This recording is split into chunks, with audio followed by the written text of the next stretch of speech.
You're listening to Trek FM.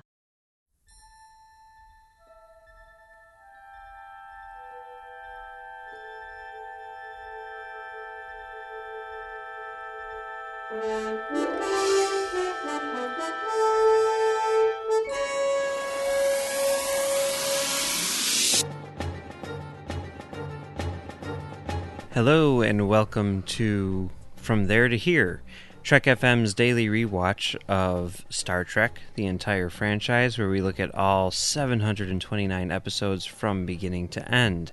I'm Mike, and today I'm joined by Lee from the Nerd Party. How's it going, Lee? Yeah, I'm not too bad, thank you very much, Mike. I'm slowly now starting to get less jealous of yous all now that yous are back from Las Vegas, so I can get back to my normal day without just crying into my phone every time I see a tweet and an update from Vegas.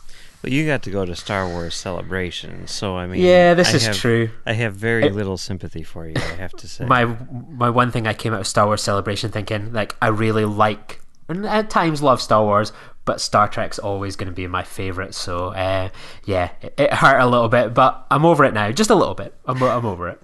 Well, that's good. So we're going to be talking about 2 episodes of Deep Space Nine today, a 2-parter actually, Improbable Cause and The Die is Cast. So let's get started with Improbable Cause. In this episode, plain and simple Garrick's tailor shop is blown up, and it's revealed that it's probably not an accident, and in fact a lot of his colleagues from the Obsidian Order have been assassinated in a very short period of time, and somehow Garrick has survived this.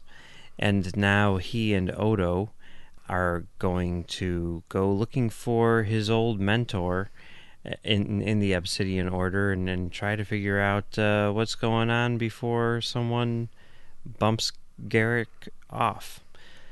So what did you think about this one, Lee?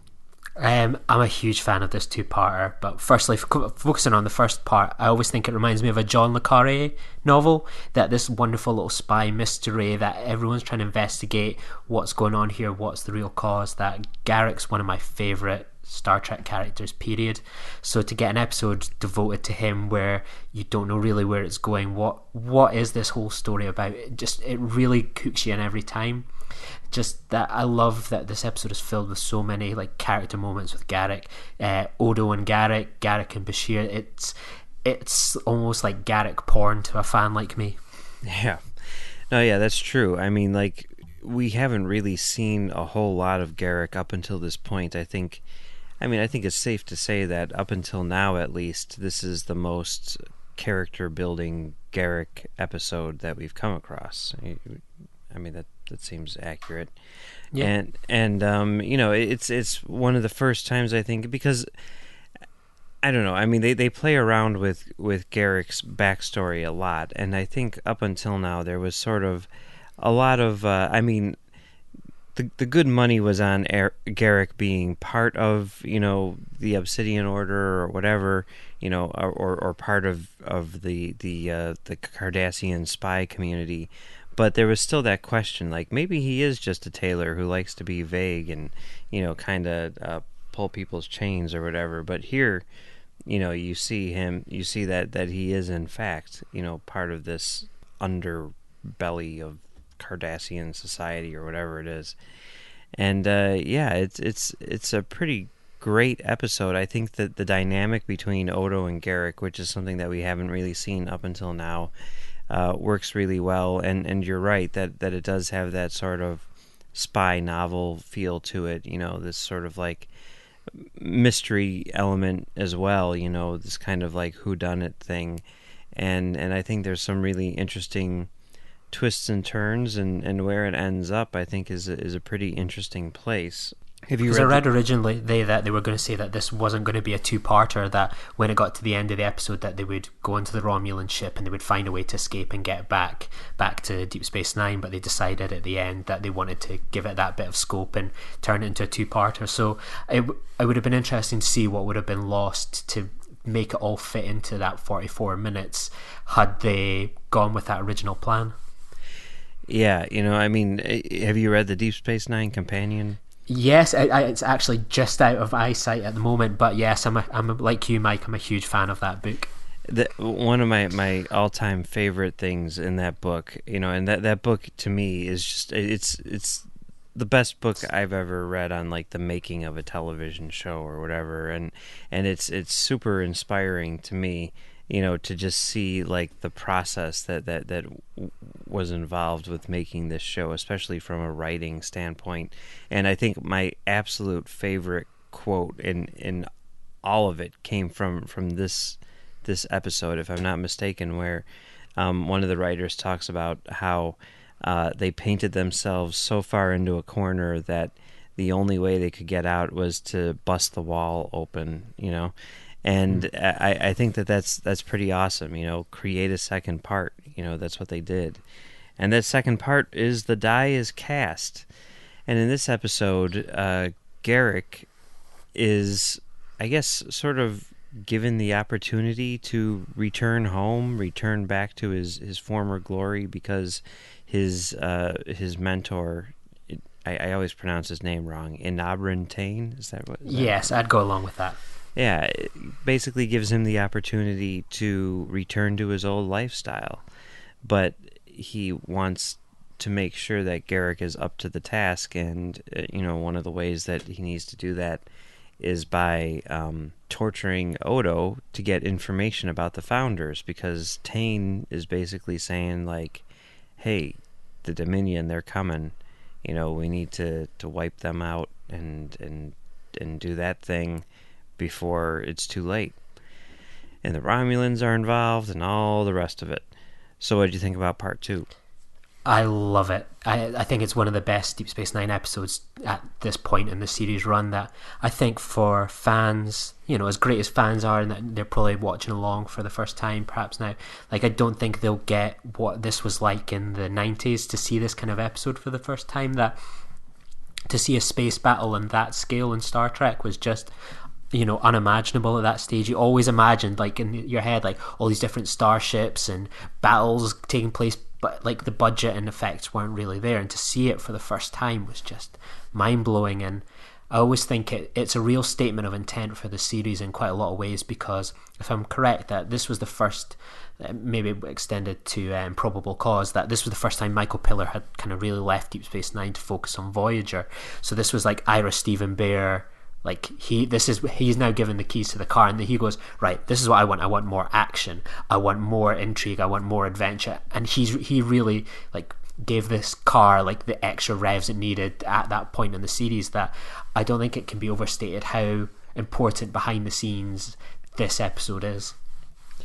Yeah, no, that's definitely true. And it's weird because like if I think back to when these episodes were first airing and my initial reaction, like I vividly remember watching this two-parter. Like I remember exactly where I was when I saw them, and I remember thinking that this could be the best episode of DS9 so far. I think maybe the Circle trilogy surpasses it for me, but this was definitely way up towards the top of the list, and I was loving Deep Space Nine at this point.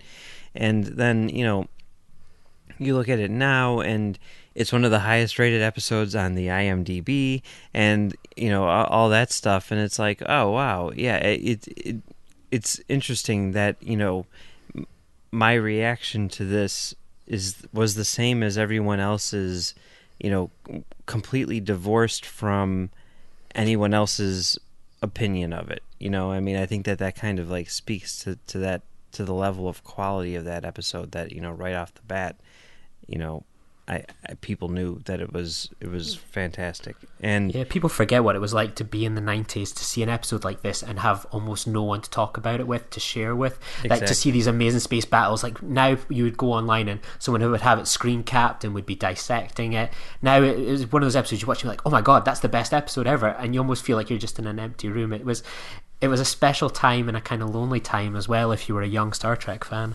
Yeah, no, that's definitely true. And even taking out all the action and all the space battles and everything, just the interplay between Garrick and Odo again, and now it's very, very different from the last episode. and you see this side of Garrick which has been hinted at, but you almost think that he's let go or something, and in some ways he has, and in some ways he hasn't. I mean, it's very strange that, you see Garrick here, and he's like torturing Odo throughout, most of this episode. And then, even at the end of the episode, they're like, you know what? We're cool. I mean, that really kind of like speaks to their relationship, I guess, and to Odo, I think even more than Garrick. But it's interesting to sort of like add that extra layer, and really, from now on, any time that we look at Garrick in particular, we have to look at him differently, in a sense, which I think is really cool. I also love that there's like the three huge bits of foreshadowing with, like, firstly Odo, that he wants to go back to the Founders eventually, and we're going to see that played upon a few more times in the series. And then with Eddington as well, that we start to see this side of him where, he really is a slime bag, that he's always up to something in the background, that he has no problems going behind Sisko and the crew's back and potentially throwing them all under the bus and getting them killed. And then we obviously see at the end, when we've got the Romulan changeling, that the Cardassians and Romulans have been dealt with. Soon it'll be the Federation and the Klingons terms, which will come into kind of effect in not too long a distance. Yep. All in all, a pretty awesome two-parter, Oh yeah, epic. Yeah. And the other thing is, I love how different the two parts are. I mean, there's sometimes like the other day I was recording one of these with my wife, and we were doing past tense part 1 and 2, and it was split up over 2 days, and we were like, how do we talk about just part 1 in today, and then just part 2 tomorrow? And with this one, it would be really easy to do that because they are so very different, and yet. And I think that kind of becomes a trend really in Deep Space Nine, that these two-parters are essentially separate episodes. With like Next Generation, it was all much such the same story followed through, but it would like a lot of the times you would get with like these two-parters, the first one would be its own episode in itself. It's not necessarily just set up to pay off in the second episode. It's as much its own story. It just follows through into the next one. It's not just, right, we're going to write ourselves into a corner, we'll see you again next season and we'll work our way out of it.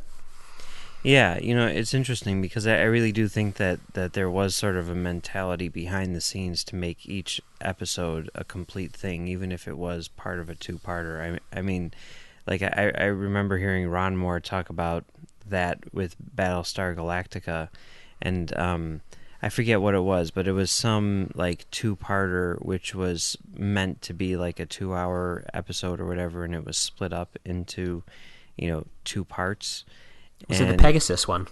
Was it Pegasus? Okay. I think it was Pegasus. Because I remember he was talking about it, and he's like, it's fine, whatever, we got to do the whole thing, but if you look at, like, the first part on its own, it's not an episode. It's not, there is no structural, whatever to make it like an episode. You need to watch it all as one thing.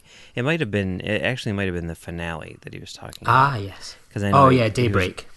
He was mad about the first part, being lopped off instead of it being like a 3-hour event, but whatever, So there you go. Improbable Cause, and the die is cast. Lee, where can people find you on the internet? Yeah, you can find me at Lee_Nostromo on Twitter, and you can find me on my own podcast that I do with To the Journeys, Tristan Riddell and Matt Hansen, The Senate Floor, where we talk about geek and nerd things. So yeah, there's a real niche on the internet for something like that, so you can find us there. All right, and you can find me right here on Trek FM doing Stage 9, where, Lee just did an episode for us as well. Thank you very much, Lee. That's no problem. And you can also find me on Twitter at Mumbles3K. All right. Well, we will be back tomorrow with 2 episodes of Voyager instead. Heroes and Demons and Cathexis.